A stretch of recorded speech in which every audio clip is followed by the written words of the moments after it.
Hello, it's me, Scoobypup here, host of Scoobypup'S Ruffviews, where we review movies, games, you name it. Today's guest host with me today is going to be Suns and Shadows. Hello, everybody.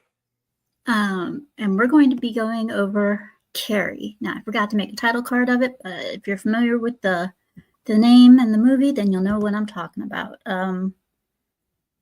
But just in case you don't, here's a little sneak peek.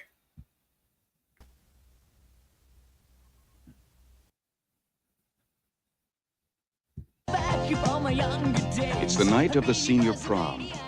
The Bates High School gym is alive with excitement. Everybody is there, even Carrie White. The girl no one likes. We're all sorry about this incident, Cassie. It's Carrie! And everyone makes fun of her. The girl who lives in that creepy house with her crazy mother. Help the sinning woman see the sin of her days and ways. Show her that if she had remained sinless, the curse of blood would never have come on her. The girl with the strange power. If I concentrate hard enough, I can move things. But tonight, no one will laugh at Carrie. If you don't have a date for the prom next Friday, would you like to go with me? She's with the best-looking boy in the senior class. He's trying to trick me again. She'll be voted queen of the prom. You know, I can make sure that you don't hurt Carrie White anymore. For Carrie, it will be a dream come true. For everyone else, it will be a nightmare. Carrie. A new film by Brian De Palma. Based on the chilling bestseller. Starring Sissy Spacek, Piper Laurie, and introducing John Travolta in his first motion picture role.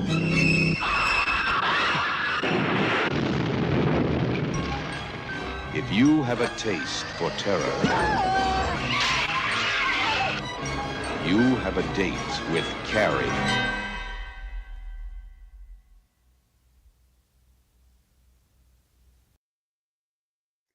Damn. Dun dun dun dun.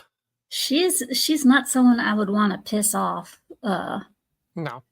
let alone hate or anything like that. If I see someone and I'm curious and I meet them and I will say hi. I will not do incredibly mean things to them because that's just mean.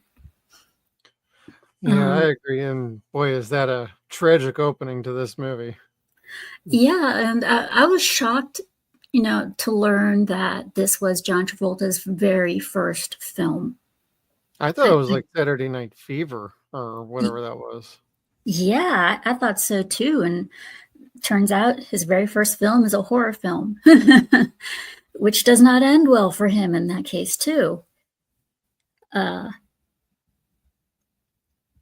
could be said for like Leonardo DiCaprio. His first movie was Critters 4.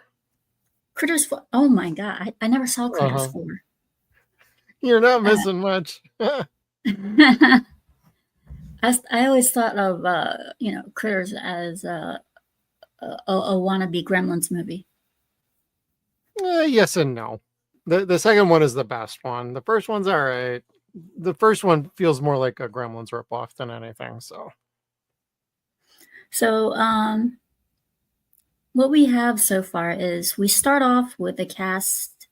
Well, we start off with Carrie. We all know and love Carrie. But what triggers her telekinesis? I mean, she's a poor, misunderstood girl. She has a crazy mother who is a religious fanatic. Went absolute berserk after her husband, I think it was, left, or died. I think he left. Okay. That's what they implied anyway, but they never really say in the movie. It's like implied, or like when Carrie says like he left, and then the mom is like, well, yeah. Because I mean, there's like so many ways you could say he left. Like he left this plane of Earth, like he's dead, he left us, or he physically left, like, hey, I'm gonna go to the store, and then you never see him again. Need to pick up some menthols and some 40s, and that was good to see you, lady. Yeah, exactly. Gonna go pick up some milk. I'll be back. Bull. Yep. So you have a beautiful young girl, Carrie, but she's socially awkward. She's shy. Nobody in the neighborhood likes her, not children. Nobody. Even her mom brainwashes her into thinking that. When that's not entirely true, when it's mainly true for just her high school. And her telekinesis, like I said, it was she was playing volleyball. And this is in the very beginning of the movie. She's playing volleyball. They finish a volleyball game, and they lose. Her team loses, and they take it out on Carrie. And then in the locker room, all the girls are taking care of their stuff, and Carrie's taking a shower. She sees blood on her hands and freaks because it's her first period. She was never told about it or anything, so she thinks that she's dying. She's freaking out. She's screaming. All the girls find out. They make fun of her, and they start to throw tampons at her and scream, "Rag up." Yeah. And she's just, and these girls, all the girls in the high school terrify her throughout all the grades, all the girls in the school terrify her. They rip on her, they tease her, they bully her like no tomorrow. And this was like an entire awakening. She has her period. Next thing you know, she's having tampons, rags all thrown at her, all the time screaming, still not knowing what's going on. Until a teacher comes in, breaks it all up, kicks them all out. As far as our cast goes, aside from Carrie, we have these people. Now, her primary bullies are Chris, Billy, and yes, even her mama, because her mom is not right in the head. Like I said, she's a religious fanatic. She takes things to the extreme, as they showed in the commercial. She'll lock her daughter up in the closet. If she thinks that she's sinned, she's just out of her mind. And then you have Tommy, Miss Collins, and Sue. Now, Sue is one of her former tormentors. Right. But then she gets lectured by Miss Collins, who is one of the teachers, and she feels sorry for Carrie. Tries to be nice to her and whatnot, and tries to protect her. She finds out about the bullying that Carrie's been undergoing, and she punishes all the school girls with detention of working out, and she even gathers them all up and gives them a lecture about, did they ever think, they may find it fun, but did they ever think, how much they'd be hurting Carrie? And that gets to Sue. She starts to feel bad. She starts to realize all the crap that she's done. And just kind of feels worse. As time goes by, you find out, Chris is one of her primary tormentors because she hates her. No particular reason, she just hates her. She doesn't even say in the movie, she just says it. Straight evil bitch. Yeah, she is the school bitch. She hates her with a passion. She hates Miss Collins with a passion. She hates just about everybody with a passion. Except her boyfriend. Even though she does smack. No, you know what? No, she smacks him in the car too. So yeah, She hates him too. Calls him a dumb shit most of the time, which results in Billy smacking her right back. It's like, wow, abusive relationship issues. Yeah, Billy is her boyfriend, who is also a jackass, but he's older than her. and I don't think he's in high school, right? Yeah, I don't think he is either. Yeah, I think he's a college student. And then you have Tommy, who is the boyfriend of Sue. Yep. So as they pick on, as Chris and Billy and Chris's friends and all the other students continue to pick on Carrie in various ways, it slowly leads up to prom. Prom is coming up. And after receiving, I forget what it was Chris did to Carrie, but she did something to Carrie that caused her to be expelled from prom. Like she couldn't go to prom. She wasn't allowed to. Oh, the reason why she was expelled is because she refused to do the detention.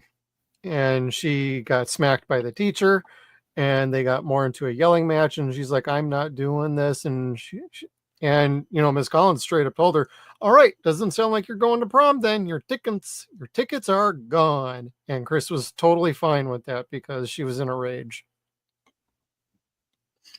So she blames it all on Carrie. And she figures, I'm going to get back at Carrie. Meanwhile, Sue and Tommy, feeling sorry for Carrie after that whole lecture, after detention and such, decide, well, okay, you know what? I've been so mean to her. I'm going to do something nice for her. And she convinces her boyfriend to ask Carrie out to the prom.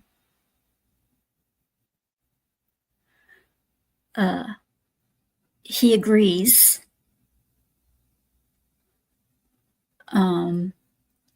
Meanwhile, the night before, Billy and Chris, they go out, and Chris gets the idea of, let's dump some blood on Carrie or do something.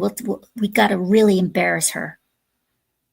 So her and Billy, they go out and to a local barn and slaughter a bunch of pigs and drain the blood. They take it to the prom. They set it up so that they have a nice little rig, so that way they're under the stage. They can pull the wire, and it can fall. Her best friend and her best friend's boyfriend, while nobody's paying attention, they switch the prom queen ballots. Yep. And long story short, Carrie gets voted to become prom queen. Even though Carrie is, in between all this, when Carrie was asked to the prom by Tommy, Carrie had been so tormented that she thought it was a trick. That she thought it was a trick in the first place. I think most of us in the audience felt that way too for most of the movie. Like, something's not quite right here. Might be us looking back with, like, we've seen so many movies similar to this, where it's like, clearly there's a setup. And no, actually they did mean well between Sue and Tommy. Yeah, they did. They did mean well. And Sue was, she had helped set up for prom overall, not the mean prank or anything, but students will get together and set up and build the prom sets and stuff, and she was one of those people. And to keep an eye on things during the prom,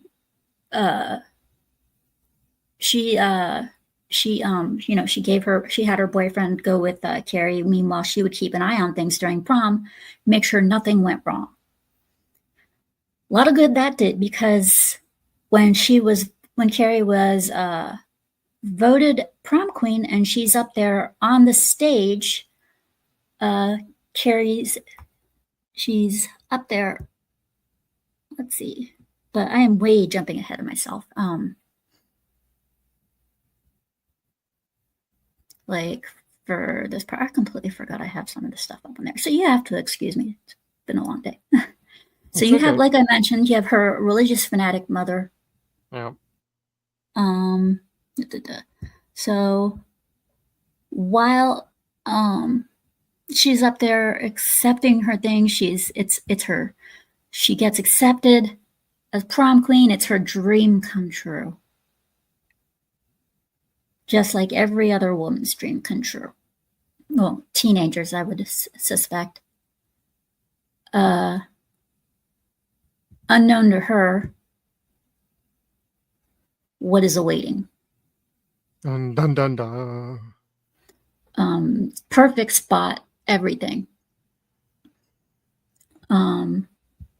So she's happy, she's smiling, she's on stage crying. It's the greatest night of her life until the school bully, who's underneath the stage laughing with her boyfriend, waits until the perfect moment and then pulls the wire. Yep.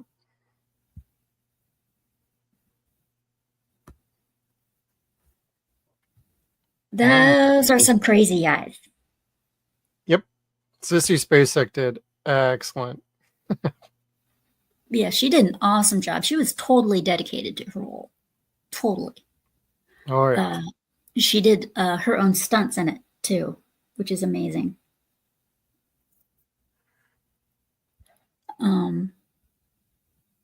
And because this happened, it caused her to hallucinate.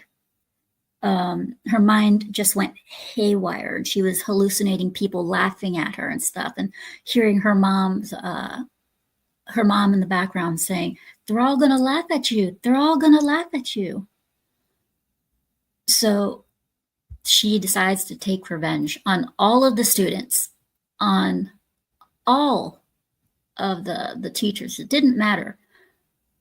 Sue, on the other hand, had been thrown out of the prom because because she discovered the setup and she was going to try and stop it, but Miss Collins thought that she was going to try and ruin the moment instead and kicked her out. So Sue was spared, but unfortunately not her boyfriend. And this is why you don't piss off people with crazy eyes. Oh, yeah. Miss Collins should have listened. Yeah. I'm like, what are you looking at under there? Let's take a look. One little extra glimpse, and it would have been like, oh, what the hell is going on down there? All she had to do was point. Just point. One. And Sue it's like under the stairs. She's like, no, don't. But Miss Collins was all about like, get the hell out of here. Yeah, she was like, don't ruin the moment. Oh, yeah. Yeah, don't ruin the moment. All right. Too late for that. The second he kicks Sue out, boom, all hell breaks loose. Yeah, it's the doors slam shut. Windows shuttered. Yeah. All the windows shuttered. She locks everyone in there. Next thing you know, people who are trying to get to the doors, well, guess what? Not going to last long because she uses her telekinesis to get the fire hose and blows everybody away from the doors. I love that. Yeah, she takes the electric cords from the walls, electrocutes the principal, and electrocutes the people who are just anywhere near. She just causes the living hell. And there are things were on fire, people screaming, people are getting crushed by the door because they're trying to get out. And she decides, I'm just gonna leave. So she slowly starts to leave. The doors open for her so she can leave, and then they slam shut again behind her, where she just seals everybody up again. I freaking love that. Yeah, and she was like, yeah, you guys ain't going anywhere. Nope, no escape, no surrender. Nope. Bitches had it coming. Basically her way of saying, my turn, bitch. Yep. Y'all had your fun. Now I'm having mine. Yeah, and her mind is still in shock. So she has no ride home or anything like that. So she begins to walk home. Meanwhile, Chris and her boyfriend Billy, who had as soon as they pulled the prank, ran away so they wouldn't get caught. Were driving down the road to get away from the school as fast as they could. And Chris is complaining in the car, I hate her. I hate her so much. I hate Carrie White. And her boyfriend goes, who's Carrie White? And she explains the prank and everything. And then she sees her on the road, covered in blood. Pleased with her handiwork, but she still wants more. So what do? They try to run her over. They try to kill her. Not a good move, because Carrie sees them coming towards her, and Jeff, what would you like to say?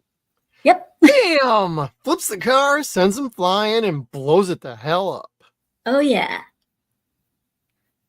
Again, this is what happens when you bully people.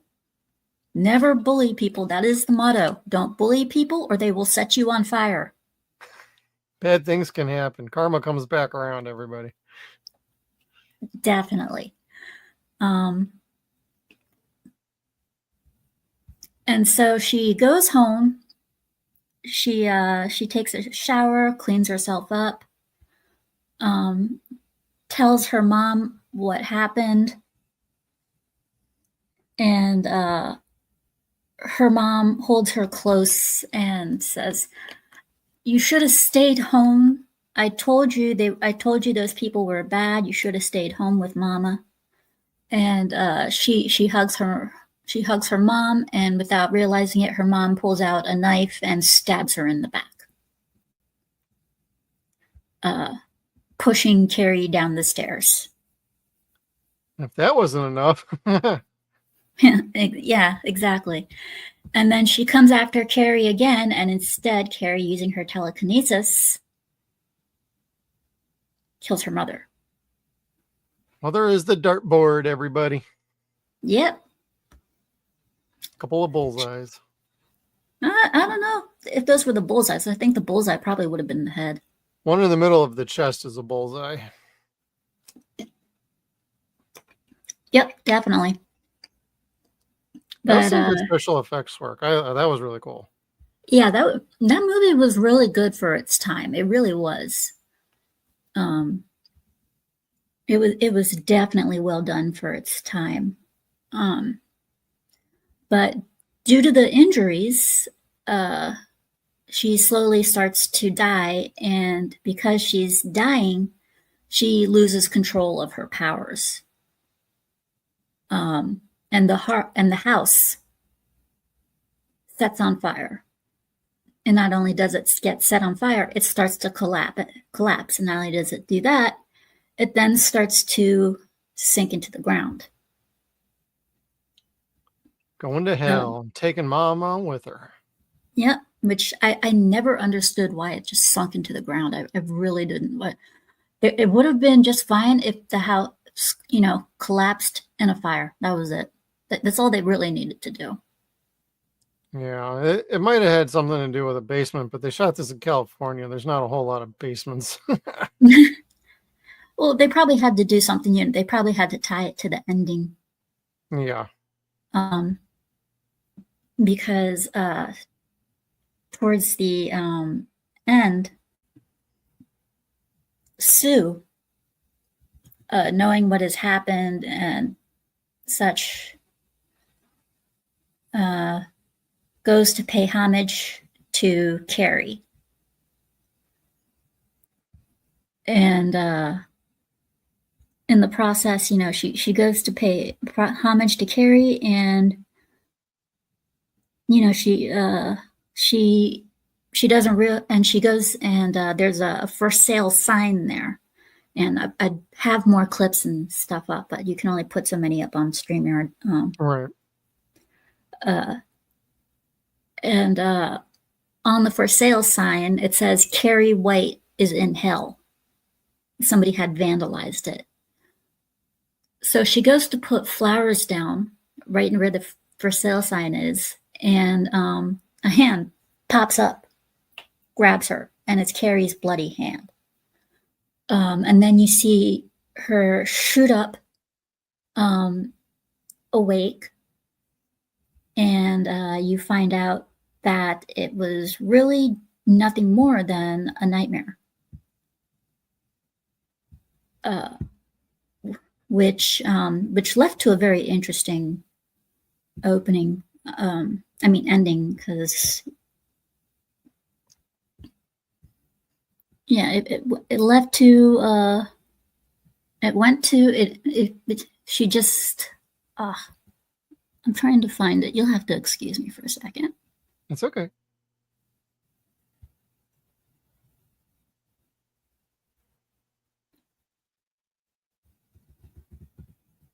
I can't believe I lost the file. Oh well. Anyways, she wakes up screaming in her mother's arms, who's trying to calm her down. So, yeah, you can imagine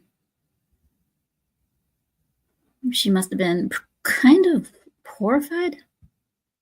Yeah, she was completely lost. Like, her boyfriend's dead. Everybody she ever knew as a friend is dead, and she Teachers just has dead. this dream, and she's waking up from it, and she's just completely traumatized herself now. It's like, wow, you're the sole survivor of that whole thing. Damn, that sucks. No good deed goes unrewarded, huh? Nope. No, she's got to carry that memory for the rest of her life. Oh yeah, definitely. And it's a really it's really sad, true, because all of this could have been prevented had they just not been complete and total assholes. But it also tells you a lot about high school in general and how high school students really are towards each other and towards themselves. Oh yeah, I think we've all had our experiences with like middle school and then high school, and then it's like, how many of us had wonderful memories the entire time of high school and middle school? Not many had perfect memories of that. We all had our issues. And especially for like the body shaming and stuff, the tormenting for Carrie. When in a girl's locker room, it's not fun. You really got to pay attention, because people will make fun of you, be them skinny or fat or whatever. Because especially when you're going through that age, especially when you're maturing. Which is something you see Carrie do throughout the movie. Is she slowly goes from shy, reserved to slowly coming out of her shell bit by bit and maturing. And when she finally opens her heart, lets herself have fun in the world and whatnot, this is what results. The world betrays her in her eyes. Oh yeah. Which is, like I said, really sad because it's not just a story about her, but it's a story about all the other characters as well. Oh yeah, big character study on the whole different spectrums of people that are in, and what all they're doing and living through. And you actually end up seeing Sue is actually a very good student. She's actually doing homework at one point. It's like, you don't see many of the other characters doing that. You see Carrie actually going to the library and reading, so she's obviously a good student too. So like you get to see a little dichotomy of just about everything you could get out of school. That's why this movie can touch on so many different levels with so many different people. There's something in it for everybody. Yeah, but that's why it's still timeless to this day, and why a lot of horror movies and non-horror movies have lifted inspiration from this for different facets of the movie, thematically, narratively, you can go across the board. The influence of Carrie is widespread. Yeah, for example, the 2 remakes of this movie, they didn't. They were remakes, and that was Carrie in name only. They had nothing to do. I watched both of those movies, and I was like, no, they don't carry it as well as the story, the message, and everything. It's done best in the first movie. Never should have been a fake sequel later either. So The Rage. Yep. Luckily, I never saw that one. The special effects are awesome, and the girl who plays Carrie or the half sister of Carrie that was fine. The rest of the movie was complete, like all over the place. Yeah, kind of like how the way everything is scattered, but amongst my, videos. But yeah, I mean, it shows how vicious bullies can be. Yeah. It can also show that you can make friends or somewhat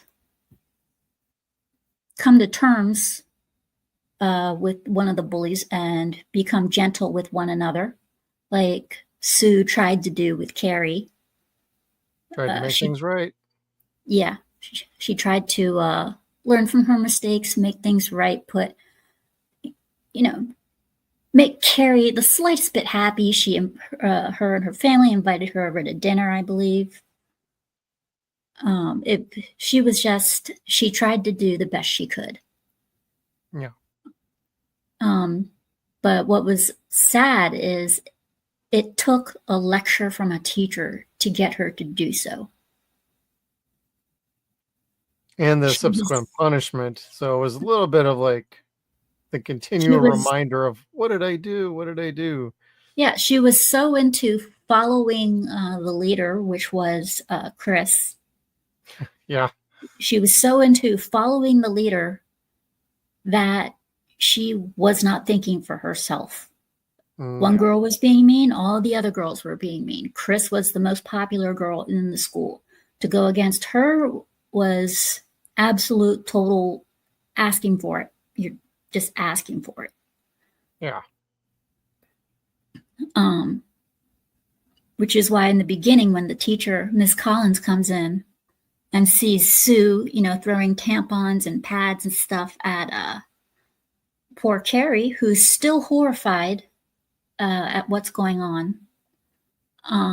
She corners Sue, pins her up against the wall, holds her by the jaw, and says, "What are you doing?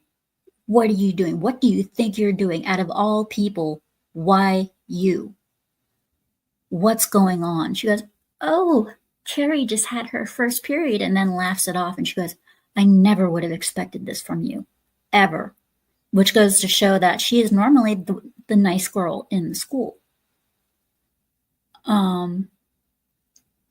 And despite the teacher lashing out at her like that, she still started to tease Carrie until they all got kicked out. Yeah. And when they all got kicked out, you could tell that she was the only student that has this look on her face like, "What'd I do?"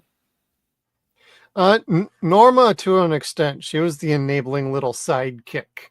Yes. For Chris. So it was like the two of them.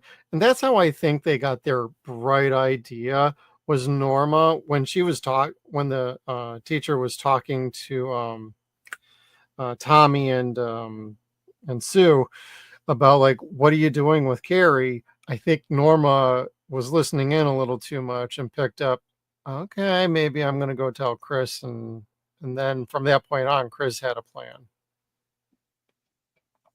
Yeah. I think Norma was also with them when they went to get the blood from the pigs. Yes, with her pseudo boyfriend who helped ballot rig.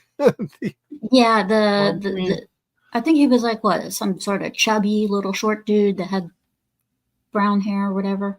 Yeah, we met him earlier when Billy and Chris were driving along to go on some date, and he got tossed a beer from that car. He was one of the dudes in that car that threw over the beer to him.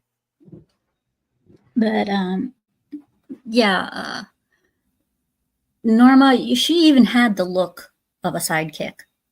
Yeah. The pretty girl was Chris, and then next to her was the awkward-looking, cute but not as pretty, tomboyish type girl, because she was always wearing a baseball hat. A red baseball hat. Even her gym outfit, she wore red shorts instead of black like everybody else. Mm-hmm. It was her favorite color. Yeah. A little foreshadowing, everybody. Yeah, ironically, she would end up in plenty of red later on. Yep, and on fire. Yeah. Extra crispy. Extra crispy. Now available at KFC. Carrie seasoning for you. Or it's kind of like bacon makes the world go round. Yeah, so does a burnt high school student. And, well, for Billy, a college kid. Oh, yeah. Oh, and Billy.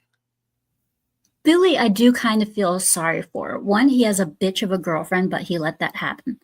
But I kind of feel sorry for him because he had no idea who the hell she was in the first place. Carrie. Yeah, he was getting a blowjob, and she kept going on and on. I hate her. I hate her. I hate Carrie White. Wait, who's Carrie White? Yeah, he had no idea who getting pleasured. Like, what the hell, lady?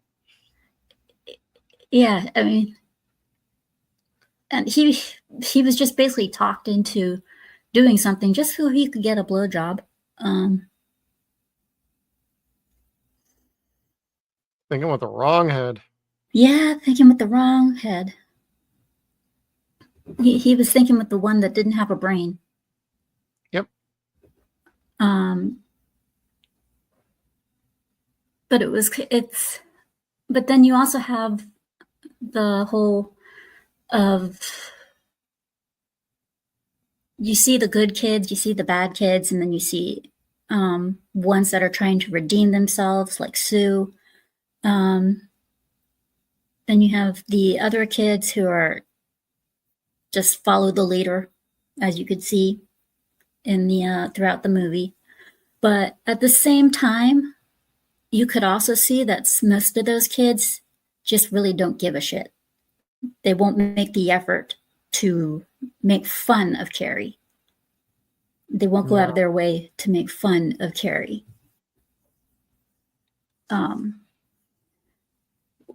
Which I kind of feel sorry for, because also when it came to the prom, a lot of them were just there to have fun. They weren't there to mock Carrie or anything. Only 4 people were, and that was Norma, her boyfriend, Billy, and Chris. Everybody else was unsuspecting. They didn't care. It was their prom. They wanted to have fun. They didn't care about any of it. The teachers were there. They just wanted to make sure the students had fun. Carrie, she was hoping she would have fun, and she started to. But then she started to question a lot of things. Like, why am I here? Why am I here with you? To Tommy, she's like, why am I here? Why am I here to you? And he gaslights every question. Yeah, to say the least. And I mean, the question. Then again, the questions she was asking, those were pretty simple and straightforward answers. They were. Why am I here? Because I asked you. Why with you? Because I asked you. And those are really the questions she was asking. She should have been a little bit more specific. I would have to say, if I were her, the question I should be asking would be, why did I get voted for prom queen? Well, even when she's knowing, like, who's going to vote for me anyway? Like, I'm not popular with half these people. Yeah, I mean, half the the school staff couldn't even get her name right. Her principal kept on calling her Cassie. God, that was annoying. And when she flipped the ashtray, I was like, wow, I don't remember them smoking in school back then, but dang. But yeah, he kept calling her Cassie, and both her and the teacher are both going, Carrie, Cassie, Carrie, Cassie, it's Carrie. Next thing you know, boom. Yep. And of course, they show the obnoxiousness of people out on the town, like this little boy who's just riding his bike. And of course, again, lemming. Kids are going to be kids. They're going to make fun of you, but only based on what they've been told. And if I remember correctly, that is Brian De Palma's kid who was the boy on the bike. Oh, I didn't know that. I didn't even know he was the one who actually, I didn't even know he was the one that actually even did this film. Oh, yeah, Brian. Yeah. But yeah, he rides his bike, and this was on the same day that Carrie discovered what happened was a period.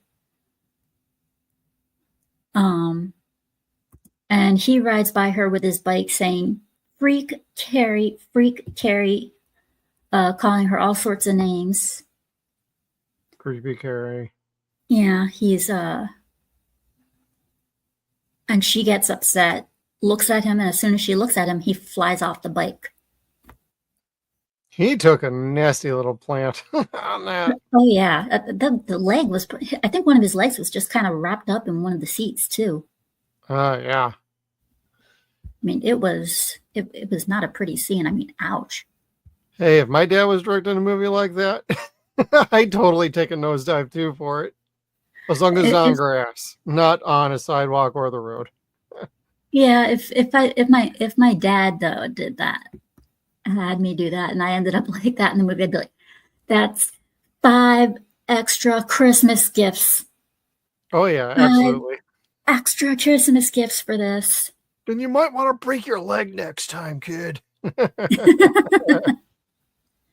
Now, this movie was distributed by United Artists. I don't know if United Artists is still around. They are under the umbrella of MGM, which is owned by Amazon Prime. Oh, joy. But like I said, I did not know it was directed by Brian De Palma and was based off of a Stephen King novel. Which I'm noticing, ironically enough, that Stephen King did more of a psychological thrillers than he did anything else, such as The Shining. Correct.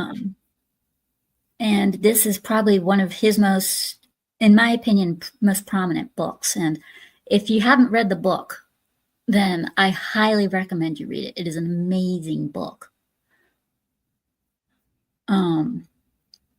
I read it once years ago, so if you're asking me to like compare to the book, I'm like, I don't remember the book that great. That was like way back in high school. Yeah, I don't remember much about the book, but I do remember that it was really, really good. And for what, and back then special effects. Back then, what they did was amazing for some of the stuff, the blood and the fires and the set. And I mean, this thing had a budget of $1.8 million. And they got their money worth out of that. Oh yeah, because they raked in at the box office $33.8 million total. For back then, that's crazy. Yeah. And this thing, and you would think it would come out as a horror film, but no, it didn't. It came out in November. It was the tail end of horror season, pretty much. Yeah, November 3rd. Yep. But yeah, I couldn't believe that this was, and I could not believe that this was John Travolta's first film. I really couldn't. Yeah. I noticed that the other night. I'm like, oh, I thought it was something else. Oh, all right. But yeah, the other Carrie movies kind compared to this, they're nothing. I mean, they're Carrie in name, like they wanted it to. You can tell that they were going for the same thing. You could, 2013. Yeah, that one. Ugh. because yeah, definitely the 2002 film. Let's see, that was directed by David Carson, and wow, and this one was, I think it was this one was a TV release. Yeah, there was like a TV either miniseries or a short series. I think it was Sci-Fi Channel or something, or NBC. This was a 2002 NBC was that was the Carrie release, was on NBC in 2002. Yep. And then 2013 one was an absolute joke. That was terrible, man. Oh my god. I know it gets like close to like a 6 out of 10 on most places, but I wouldn't even give it that. I'd give it like a 4. Yeah, and that one had well, I don't even want to name the actress who played her because I really don't care. It was directed by Kimberly Pierce, and that one had a budget of $30 million and raked in $84.8 million.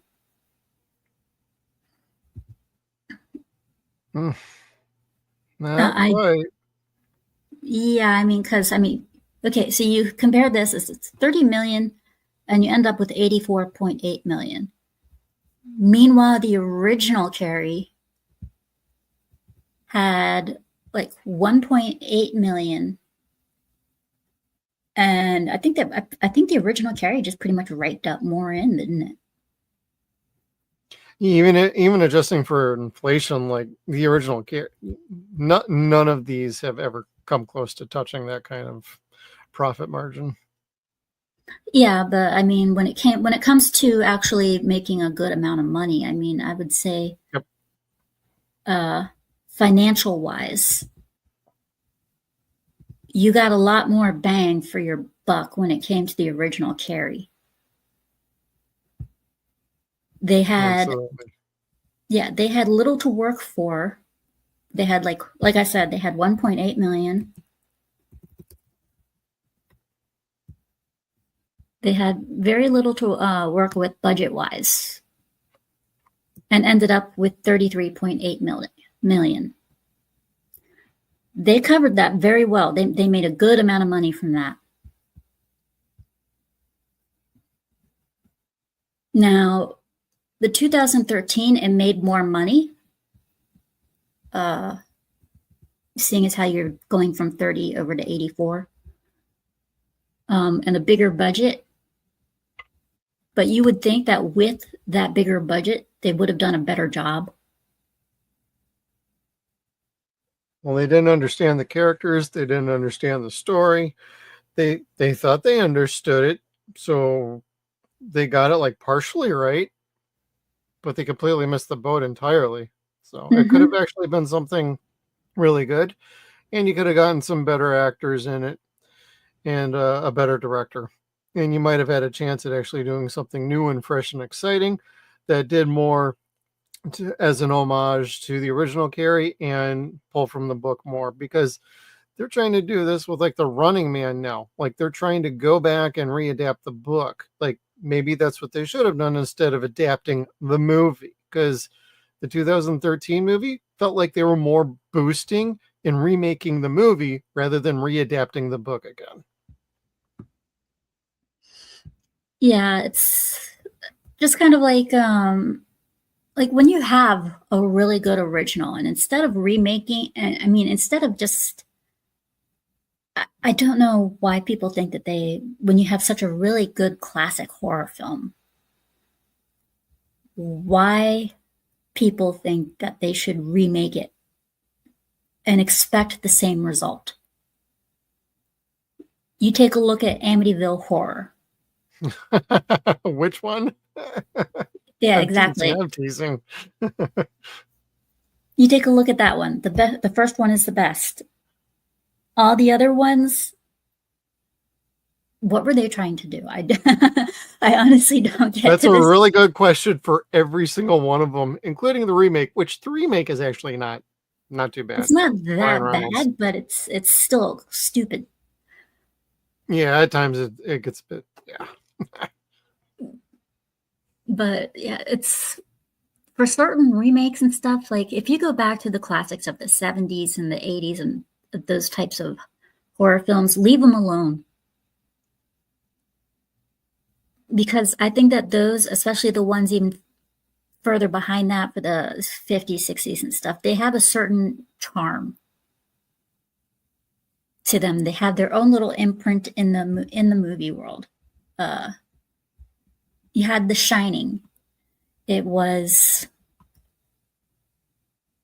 more. It was a psychological thriller, but it also gave you a chance to see what could happen if you stopped being an alcoholic cold turkey. It gave you the aspects of the human mind, much like this movie did. It made you sit down and realize, this guy is not right, especially when he has he had a wife and a son who they say was who he abused, I believe. Implied, yeah. Yeah, it's implied that, and he's a former alcoholic, and he's a writer, but he's stuck on a block. He's stuck in writer's block. And that one's a good one. I should have to get into that one, but at a later date. But yes, Carrie was one of those ones that left a special imprint because it shows you a glimpse of not just a horror film, a psychological horror film, but it also comes with it a point of view of high school life that parents themselves, grown-ups themselves, either don't realize is going on or have completely forgotten. It's a great big wake-up call. So to me, it's not just a movie of poor, scared girl, traumatized, has powers, gets revenge and whatnot. But to me, you can connect to every aspect in there. You have the sudden appearance of someone who's changed their opinion of you and is a little bit nicer of you when you really haven't done anything. From bullies to just like overall everything in there, everything, just teenage life, period. It gives you a great view on teenage life. It really does, yes. Especially when it comes to the parents. You look at Sue's parents. They're loving. They're perfectly normal. It's 8:00. I gotta go. Wait, we're eating dinner. Where do you gotta go? It's like, wait, didn't you guys not know that there was a prom that night? They're loving. They trust their daughter. And then you take a look at Carrie. She has an abusive mother. She comes from an abusive home. She's ignored. She's not listened to. She's thrown into a closet and forced to pray. She really is. She has it bad. And some people may say, oh, a girl like Carrie would never exist. Look at a broken home. You go to any broken home, there will be problems with the child that lives there. And that is one thing that they are showing in here is two different types of families. One who has a good mother that's loving, and you see how Sue turns out. Yep. And then you have another one who is abusive and a religious fanatic. And she torments her daughter daily. And her daughter goes from shy and reserved, slowly opening, slowly rebelling, and fighting back. And as a response, the mother kills the daughter. After the mom was projecting her own sins on her daughter, like, it's my fault that you're alive and that you're like this. It's my fault, but you're the one who must now pray. And okay, now it's my turn to kill you after you just probably murdered like about 100 people. Yeah, I would have loved to have seen the death count. I know somebody needs to do a body count. I think I Scary. saw a video on YouTube where somebody actually did do a body count. I would have loved to have seen. Count. I would love to have seen the body count, but it would have to. I bet you anything they would only. But it would have been a body count on the 2013 video, or 2002 instead of the 1976, because I would love to know the body count. Because you have the two. They do one. Huh? Dead Meat, who does the kill count, they did do one. Oh man, because we know that there's the two in the car, Chris and Tommy. Or no, Chris and Billy. Sorry, Chris and her boyfriend Billy, because Tommy was Carrie's date and Sue's boyfriend. But yeah, does the video say how long? What does the video give a total? Yeah, I just clicked to the end. 62. 62. She could have killed more than that. Oh, she wait. could have done better. 62 at the dance, and then 11 otherwise. So 11 otherwise. 62 specifically in the building, and 11 outside of that. And then you also got to count Chris and Billy, who tried to kill her with the car accident. Well, yeah, that's why they have like a separate little thing, but the looks like it's about 1173. Damn. Oh, she went out fighting. Yep, that's true. 73 is the total. The average kill is about 1.19, or one kill about every 1.19 minutes when you break it down. Because I feel I'm going to end up watching this video later. I feel sorry for this, for the kids in that high school, but at the same time, I don't. Most of them were complicit with it. None of them ever stopped it ever before, or that we know of. It's like you could just sit there and watch. Like, I had an incident back, like, I think this was when I was in junior high. We had a special needs student who changed with us. Somebody was picking on him for like whatever reason, and about like 7 of us who were changing next to him, we all stood up, and we basically stood up for him and was like, you back the F off, like, screw this, knock it off. Kept on going. He ended up getting hit by one of the other people in our group. And it's like, we stood up for something that was going on. It's like, back then, you never know. Like, some people just sit there and they don't do anything. You're just as guilty. Yep. So out of the movie, pros and cons. I mean, what pros do you think there are? Definitely the story, terrific casting, and overall, the pacing on this is fantastic. Like, it flows out. That's like what, an hour, 40 minutes ish, and it doesn't feel like it. Feels like it's over in about like 45 minutes, like you're watching a TV episode, because it just moves really well. It's about 98 minutes long. Yep. So yeah, like, it's very well put together. Any cons I have are maybe we didn't need to get a little hokey with like the arm coming out of the ground at the end.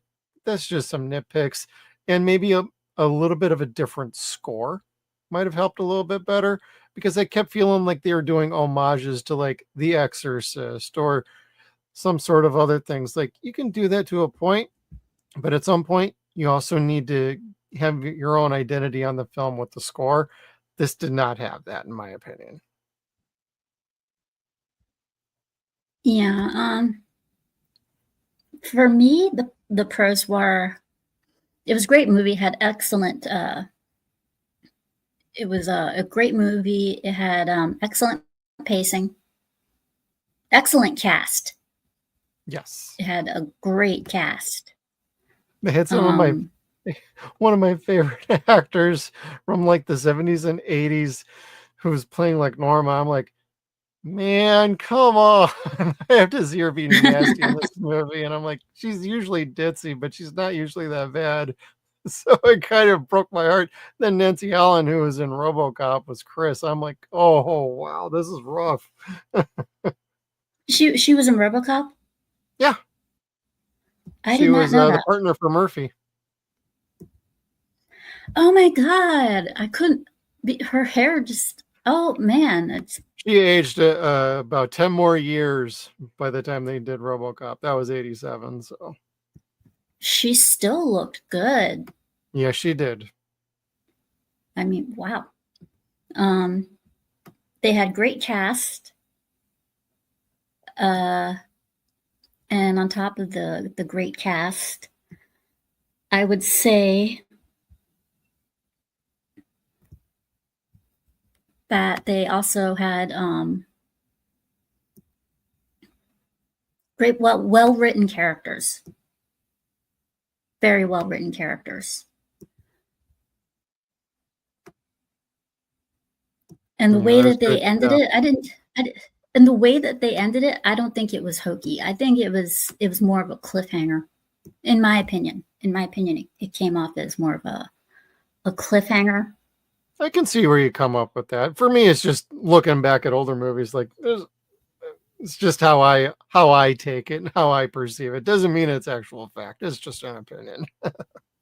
Yeah, I say it's I see it as a cliffhanger because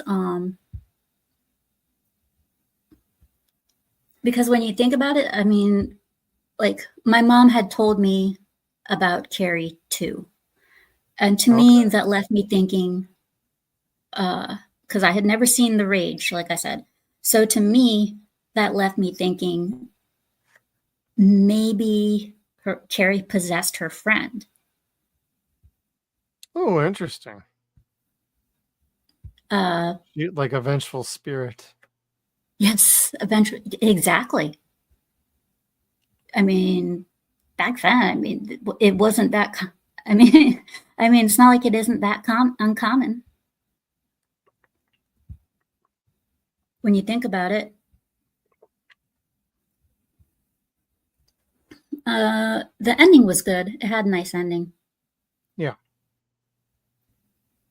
So out of a score, and like I said, it's probably among one of the best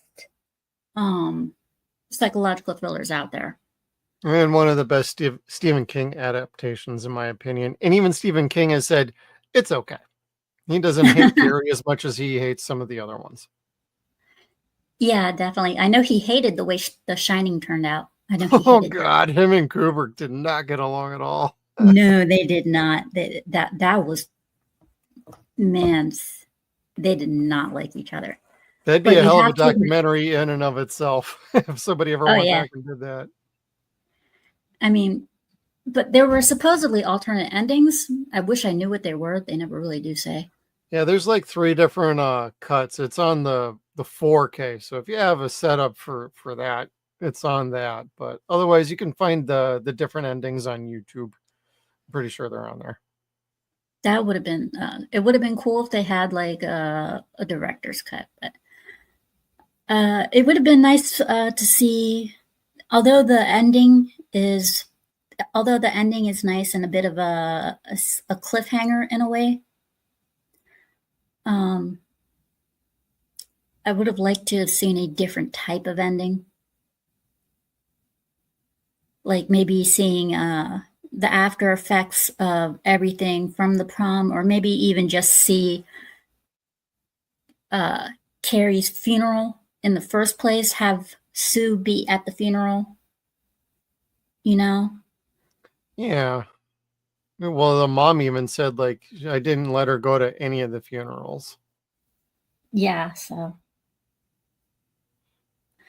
it would have been nice. It would have been a very there could have been many ways the ending could have gone. I did find the house sinking into the ground very cheesy.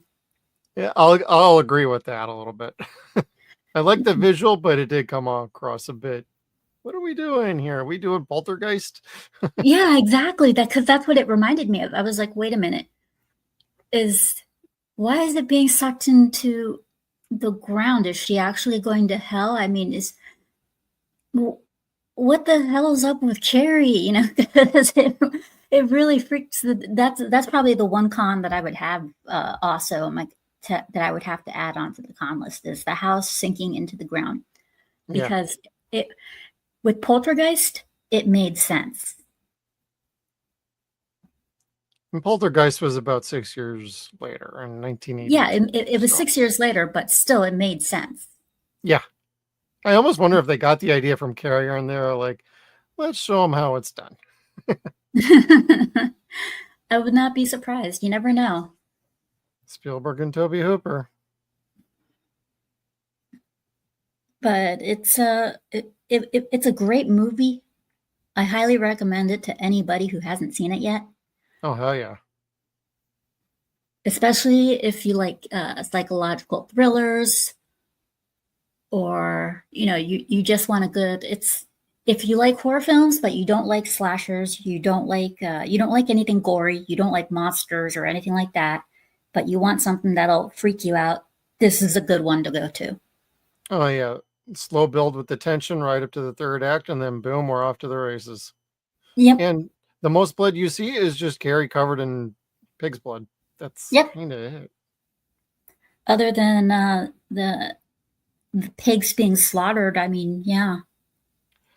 That's implied with the sledgehammer. It's obvious Travolta missed it and hit the ground with the sledgehammer, though. I'm like, I don't think he really wanted to do that, and that's probably what they told him to do. Just aim for the ground. Just aim for the ground. You can aim for the ground. There's no vegans around, right? No protesters. Go ahead, do it. Yep. Can you The alien imagine? mothership will take you away later, Travolta. Can you imagine if that movie was being made and protesters actually showed up at it? The PETA people. You're being mean. You're being mean. Don't you know what you're doing to that poor little animal? Woman, get away. It's a freaking movie. And if you want your bacon tomorrow morning, you leave us be here. Get away. But yeah, it was a great movie, very well written, well casted, well paced. It didn't get slow or anything like that. It started off good, stayed at a steady pace. It definitely there wasn't a thing inside of the movie that didn't connect or represent something that actually doesn't happen in real life. Great point. Like I said, it connects to a lot of what teenagers go through: teasing, taunting, body shaming, all that. It's all real. It all happens. Yep. The only thing that doesn't happen is a teenager setting fire to her prom. With the will of her mind. Let's hope that never happens. If it does, though, it sure as hell will make the news. At least she didn't think about making somebody's head explode. In hindsight, that probably would have been the merciful thing to do to the bully. That'd be pulling from scanners, though, at that point. But that would have been funny, too. Yeah, scanners. But no budget for that. They probably used Or, everything as much as they could. Yeah, or Total Recall. Hey, there you go. So on a scale of 1 to 10, what would you have to give this? I'd give this a 9. No problem.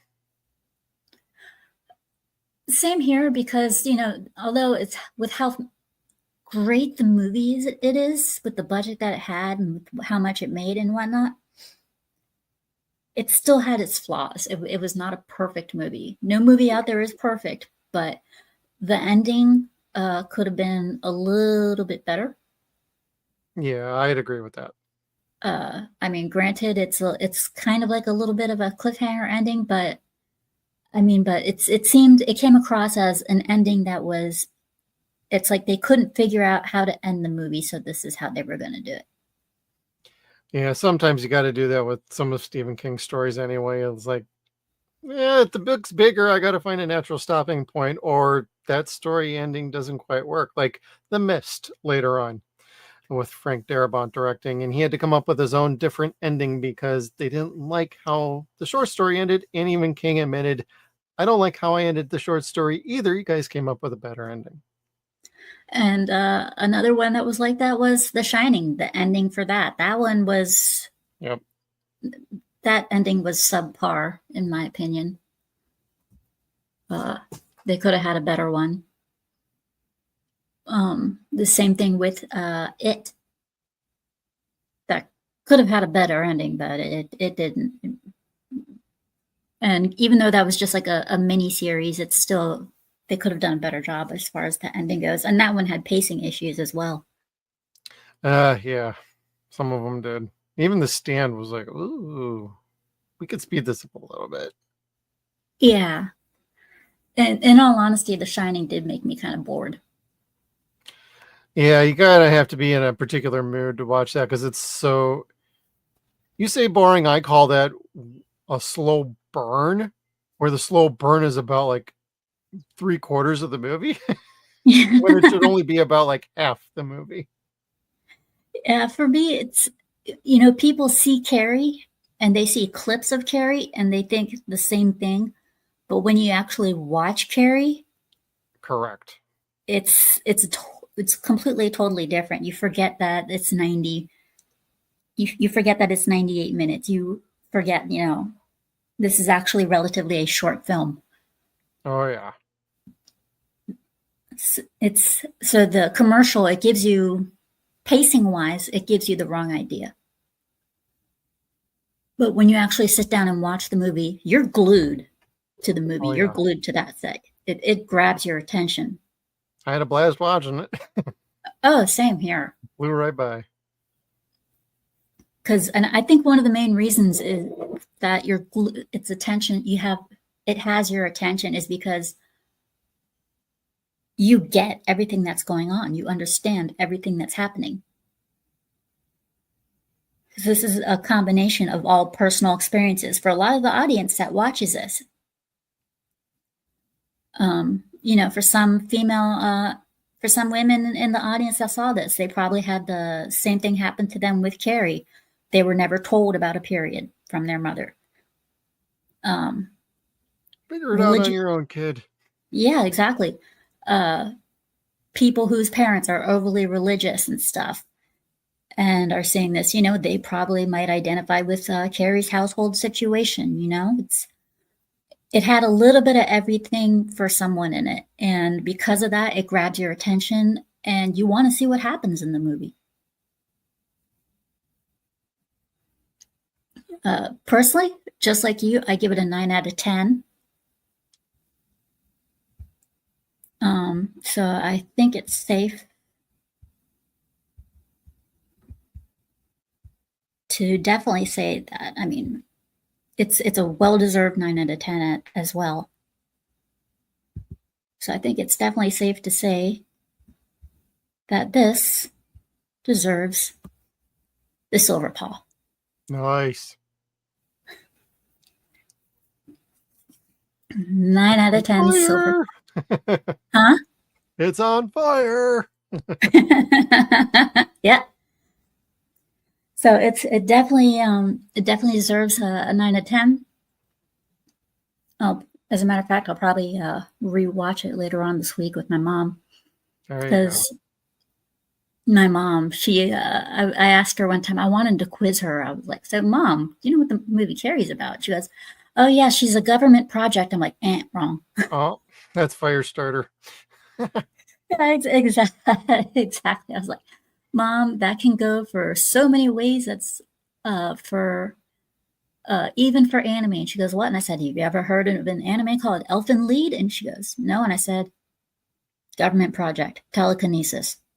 And that's just one of like 100. Yeah.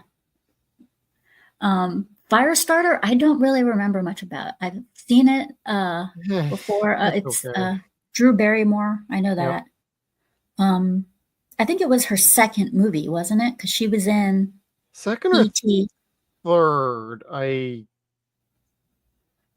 Because she something was like in that. yeah, she was in E.T. And I think E.T. was her film debut. That's where my film nerdness kind of taps out. It's it's definitely one of the early ones. Both of them are very early, but yeah, because I think in E.T. she's like 5 or 6 or so. okay. But definitely, this is definitely one that I would highly recommend for everybody to watch. If you don't watch it by the end of the month, then you better watch it by next month, because this is this is a very good movie. It's a movie you don't want to miss out on. Don't bother with the Rage Carrie 2. Don't bother with the 2002 version. Do not bother with the 2013. Dear God, do not bother with the 2013 version.